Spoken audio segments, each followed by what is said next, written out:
27F, have a younger brother, Mike, 21 male. He is the definition of a man-child and a mama's boy, always complaining, always expecting others to bow to him. Just, overall, an asshole. Ever since he was born, my parents fussed over him for everything. He's not special needs, or had a traumatic birth or anything of the sort. He was just born. And my parents completely discarded me. My mom, 50F, especially. She went from a loving mother to one of those boy moms that people make fun of on the internet. My father, 50M, still showed me love and support, but he's always been too much of a coward to stand up to my mother and let me win at least once. The only one who stood for me was my grandpa, 76M, who always called my parents out on their bullshit, and never liked my brother. I remind him of his late wife, my grandma, and we have a very special bond, but he lives on the other side of the country and I could never see him often. Mike knows our mom prefers him, and loves to shove it in my face. Because of this and his behavior, we've always been at odds. He's spoiled, a brat and an awful human. I can't remember how many times I ended up in trouble for things I did better than him or for things he framed me with. His only talent are his football skills. He won a scholarship to a nice college out of state. My parents didn't spend a dime on my education because apparently my fund had been used to cover expenses after a fire, just for me to discover years later that said money were given to Mike to buy a car and a house. It's at public university that I met Lucas. He was the first person I was really drawn to there. Of course I met new people who are now my dearest friends, and thanks to them and Lucas, who was my best friend for years before we got together, I managed to move out of my parents' house. Now both Lucas and I are well known in our fields and have very good salaries. Now, to the main issue. Lucas proposed to me a year ago. We're very private people, so we didn't post it on social media or anything, and when I told my parents they dismissed it with a "that's nice." I'm starting to think they downright didn't listen to me at all. We decided that we wanted a nice but simple ceremony and reception with our friends and relatives.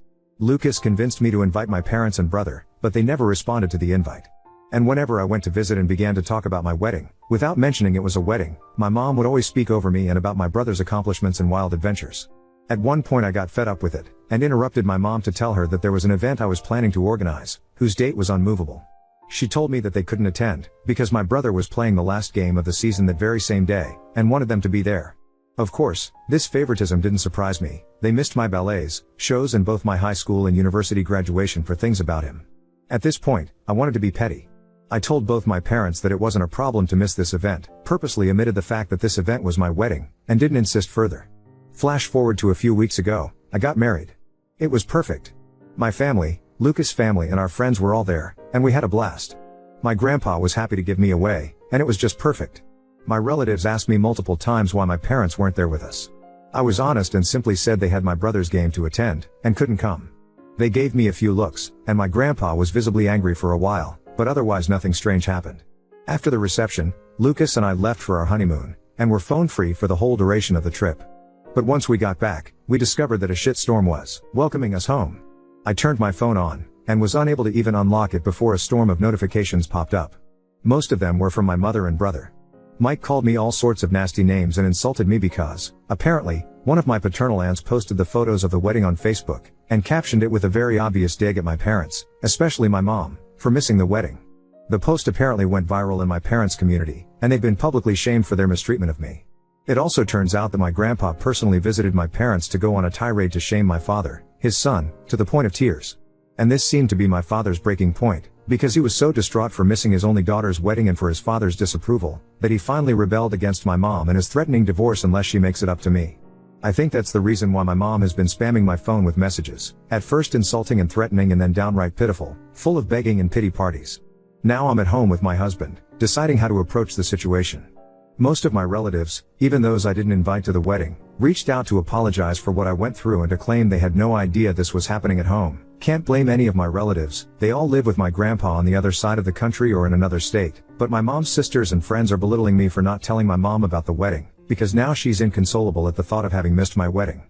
Personally, I think she just claims that to save face, but I'm not sure. The latest messages from my father and mother seem extremely saddened and hurt for missing my wedding. Now my family is divided on three fronts: the majority who is sticking by my side, my maternal aunts shaming me for hurting my mom's feelings, and my maternal grandparents who are adamant that I forgive my mom in light of her atonement. My best friends are telling me not to listen to them. So, Reddit, Ida? Edit, thank you so much for the feedback and love. It's overwhelming. I'm going to address the popular questions here. 1. I did inform my parents about my wedding. I sent traditional on-paper invites to all my guests, and was notified that all invites had reached their addressees. I did not receive any answer from my parents and Mike, a few very distant relatives, and some people on Lucas' side. I did reach out to all of them through message to double check, and those who hadn't replied told me they couldn't come. I asked my parents and brother via text, but they didn't respond. I was left on read. Knowing them and given all the things I had to plan, I didn't bother insisting. 2. I didn't repeat the date of my wedding because I had already been told there was my brother's game. Plus, every time I insisted on highlighting my celebrations to get an answer, I was always told that it wasn't that important and to not be pissy and a bother. Because some things were simply more important than me. At this point I think it's fair for me to not insist anymore. It's not worth the effort. 3. I didn't keep my wedding a secret. I avoided telling my parents that it was my wedding to see if they would be interested in the slightest, but surprise surprise, they weren't. Despite this, I did openly talk about my wedding with my aunts and uncles. My mother was in the room with us a few times when I discussed venues or dress shops with my aunt, the FB post one, but sometimes mom was on the phone, and other times she was just chatting with other people. She never paid attention. When I talked about it during reunions, she smiled and said that's great, dear, and then would change the subject. Radio silence on Dad and Mike. 4. I kept in contact with them because, well, all the times I tried to go NC in the past years I've been harassed. I tried after my HS, bachelor's and MASTA, RS graduations, to which they never bothered to show up for reasons involving my brother. Every time I was shamed for daring to turn my back on family by my parents, my brother, my maternal aunts and my maternal grandparents. I think the turning point here is that, all those times, Lucas wasn't by my side. We started dating a little after my last attempt at going NC, and, now that I have him here, I feel more confident in my stance. But before that, I want this confident. As I already stated, all my paternal side lives on the other side of the country and wasn't aware of how they treated me. I did try to expose my parents once, at 14. My aunts, uncles and grandpa reprimanded them, they faked being sorry, and then once home I got the beating and gaslighting of my life for lying. After that, Elle kept in contact regularly with my paternal side, but omitting my parents' abuse out of fear, which TBH still haunts me to this day. Only grandpa knew, but he was always threatened to be alienated from me if he tried anything. 5. My parents and I are not from the same city. I live in a city an hour drive from my parents' small town, and they don't know my new address because once, my brother tried to break in my apartment to steal some cash and my mother backed him up, claiming that siblings share their goods. Now I moved, and I'll be sure not to tell them where I live. 6. My parents didn't buy my brother a car and a house before he even started high school. They bought him a car for his 16th birthday, and a house near his college when he began freshman year. They didn't spend the money of my fund right away, they just lied to me to use it later for my brother, keeping it stored for later in the meantime. Update 1. To those who believed my story was fake, I want to say that I'm happy your family life is better than mine, to the point of thinking of my reality as a fantasy, but I'd appreciate it if you stopped harassing me in DM, claiming that I'm writing a fake story for attention. If I've missed a few details in the OG post, it's because I was overwhelmed and crying my eyes out because of my family's harassment. You are not forced to read my story, or think it's true, but I think keeping the smallest amount of decency would be nice. Oh, and before diving in the update let me clarify a few things. 1. Yes, the invitation specifically stated it was a wedding. No excuses. 2. My maternal side of the family didn't come to the wedding. I'm sorry, I didn't make that clear in the OG post. Most of them were busy, and the others just gave me excuses to send a gift but not come. That's it. Don't ask me why they didn't discuss my wedding with my mom, it's not like I live in their brain. 3. My mother's atonement is the fact that she apologized via text. Now on to the update, things have been a little crazy this past week. I got off of Reddit for a couple of days, to gather my thoughts. Then, I had a lengthy conversation with Lucas about how to proceed. He's been my rock, and I don't think I could ever love him more than I already do. My parents were always a taboo topic, but he hit me with a brutal reality check that I absolutely needed. We reached the conclusion that the fact I kept in contact all this time, stuck around and couldn't go NC, isn't healthy. I've realized that, the reason I never fully went NC, was that deep down I just wanted their approval, even now, for once. Pathetic, I know. But it's like a drug, being with my parents. They can be loving, funny, caring and warm, until they're not. The little love they give makes you crave for more, and you want their approval so badly you destroy yourself. But that's enough. I promised myself that things are going to change. I've thought about it, and decided to start therapy, and to go NC with all those who made an issue about this situation, for good this time. After the days dedicated on reflecting on how I feel, I ended up messaging my father to tell him that, if he wanted to talk, would meet him, Mom and Mike in a neutral location the following day. He immediately replied and agreed, and we met at the park. My father's sisters and brother accompanied us for damage control. My father looked distraught and as if he had been crying for a while. My mom looked the same, but I think it was more out of anger and embarrassment. My brother looked annoyed. I told the three of them about how their behavior and preference in regards of my brother always hurt me, and that their abusive behavior made me realize that I didn't want contact with any of them again after that meeting. My mother tried to cut me off multiple times, but my aunt, the one who posted on FB, shut her up every single time. When I asked them why would they treat me this way, they didn't know what to say. My father kept crying and apologizing without giving me an answer, and my uncle reprimanded him for it. My mother seemed as if she was asking herself that for the first time, but well, in the end she just said that she simply disliked me. Plain and simple. And my brother? He just liked the attention and making me miserable as some kind of sport. I went on with my questions. When I asked why they never responded to my invite, they claimed to have never received one. I showed them the texts, but they denied receiving them. And well, it turns out that they hadn't, in fact, received my wedding invitation. When it arrived to their house, they weren't there. The only one in the house was my brother, who had come visiting for the weekend. He saw the invite and, as many of you guessed, ripped it up and trashed it. And then, when I texted my parents, he deleted the messages. Wasn't hard to do. According to him, they kept my chat archived and didn't get the notification. So, my parents never actually got a formal invitation. I was just distraught. I asked Mike why would he do that, and he just shrugged, and claimed that it wasn't as important as the stuff they had in program anyway. I had to stop Lucas from punching him in the face. Strangely enough, my parents were upset, and started reprimanding him. He actually began to throw a tantrum and cry crocodile tears, and I must admit that I was kind of satisfied. But then my mom claimed that all was resolved, there was no need to fuss over a misunderstanding, and it was time for me to clear their name. That set me off, and I interrupted her, telling her that they weren't forgiven at all, that just because Mike trashed the invite, it didn't mean it automatically canceled all their neglect out. Plus, all that time it was still very obvious that I was having a wedding, and they should have asked about it. You want to know my mother's response? She said something along the lines of, I did hear you talking about a wedding of yours, but I just thought you were being delusional, and seeking my attention with exaggerated scenarios. She was convinced Lucas didn't actually like me, nor would ever marry me. When I tell you I was about to trash her face, do you believe me? Another thing came up. It turns out that my brother didn't have a football game to go to at all. My parents used the fact that my husband, friends and I know little to nothing about football, we prefer soccer, and the fact I stopped asking about it when Mike would mock me during his time in high school, to make up a story to avoid my event.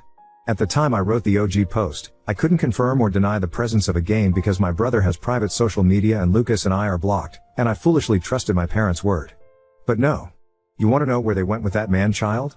They went to Disneyland, because Mike wanted to go. They used the football story to cover for my brother's 100th tantrum holiday, and apparently they did it multiple times in the past months. At that point I was just completely burned out and overwhelmed by this amount of informations. The fact that I had been fooled this badly, that I was so gullible, genuinely made my blood boil, and I snapped. I stood up, and told my father he was a sad, weak man, unable to stand up for his kids unless his wife approved of it. I told my brother he was a little dipshit, a poor excuse of a man that will not accomplish anything in his life and that he'll always live like the leech he is, baby to the point of uselessness. And to my mom, I told her that she was the worst narcissist, pathetic, little woman on the earth, that she didn't even deserve to be addressed and judged, for her irrelevance. That not even God could help her out because she is just too rotten. Harsh, I know. My mother shot up from her seat to scream at me halfway through my rant to her, but I was just too mad. I shouted at her to shut the fuck up and sit down, and listen for once. She got so mad, it felt like steam was coming out of her ears. I don't remember much after that, just that I kept talking. And talking. It felt as if all my anger and hurt just flooded out. At one point I'm pretty sure the whole park was silent. I spat at my parents and Mike that I was disowning them all, and that if they're smart, they'll think before reaching out again. I took my purse and left with Lucas, Anna, and Francis, leaving my parents and brother at my aunt's and uncle's mercy. I think at some point the reality of what I had just learned and said finally hit me, because I ended up having a panic attack on the way home. Lucas was driving, so Anna helped me through it until we stopped in a parking lot to calm me down. I am beyond grateful for their help. Once home, I just fell on the bed and went to sleep.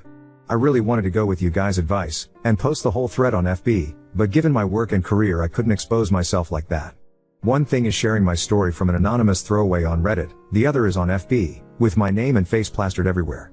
I couldn't go down that path. Instead, I did something better. I made a folder with all of my others' insults, messages and awful comments, and sent it to the woman in charge of my mom's church.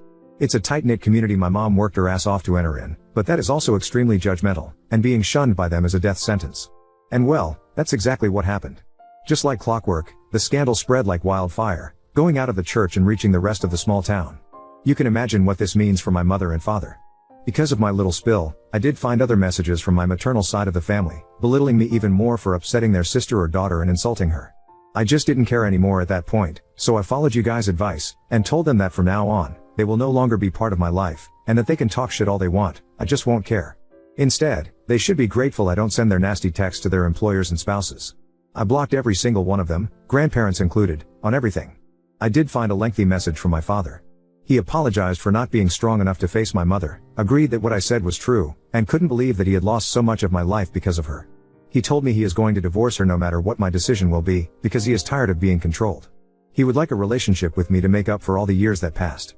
I did reply to him, to tell him that as of now I really don't want to see him or forgive him. He has replied that he'll try his best to win me back, and that he loves me. I replied back that, as of now, I find that hard to believe, and then blocked him too. Frankly, his slimy way of trying to have an out from this situation by throwing my mother under the bus is pathetic. At least, she was hateful and owned up to it. He is only able to blame others for his choices. I don't want to surround myself with people like that. My mother and brother are blocked similarly, to my maternal side. Mike wrote other messages to taunt and insult me, and I just blocked him. My mom threw herself a pity party for being shunned by her community and for her marriage going into shambles, and I just replied good riddance before blocking her too.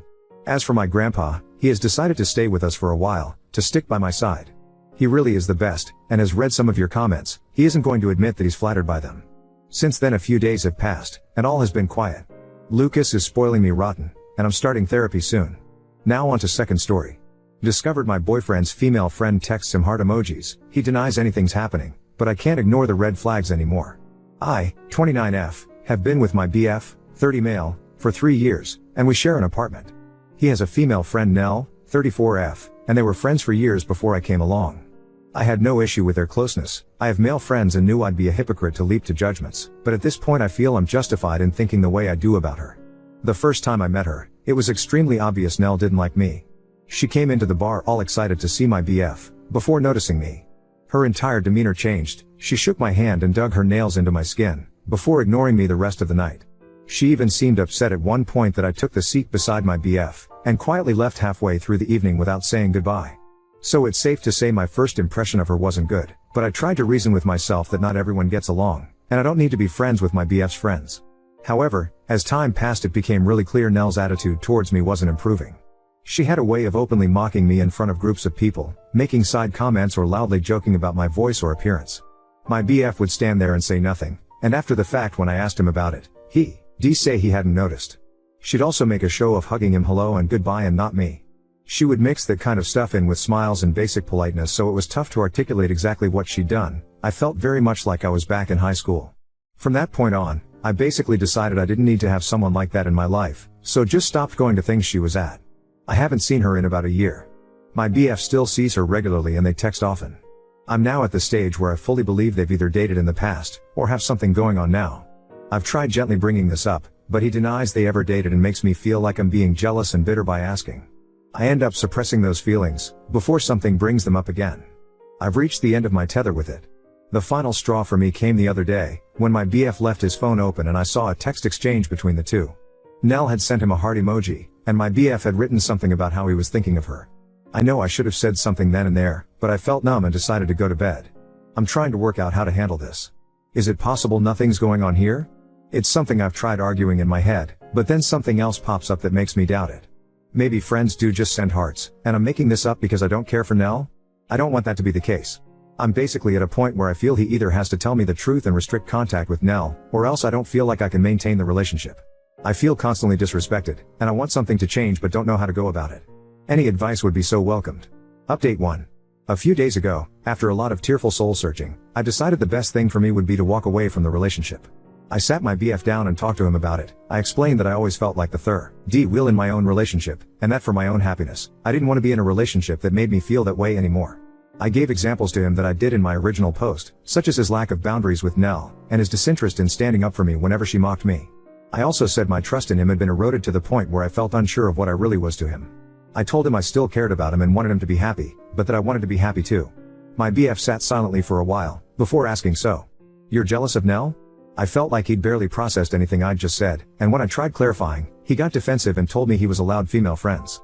I could tell he wanted to turn it into an argument, and since my mind was already made up and I'd said what I wanted, I ended the conversation and he played a computer game and acted like I wasn't there as I packed my things and left. I've been staying with my best friend, who is amazing and always so supportive. We're actually looking into sharing a place officially. I burst into tears on her doorstep and we hugged it out, before having a movie night with a pizza and some wine. It felt really therapeutic, like a weight was lifted off my shoulders. My family have been amazing too, rallying round and taking me out for little meals and stuff. I even got 1 or 2 sweet messages from my BF's friends, saying they were sorry and that they fully understood my point of view, which is interesting.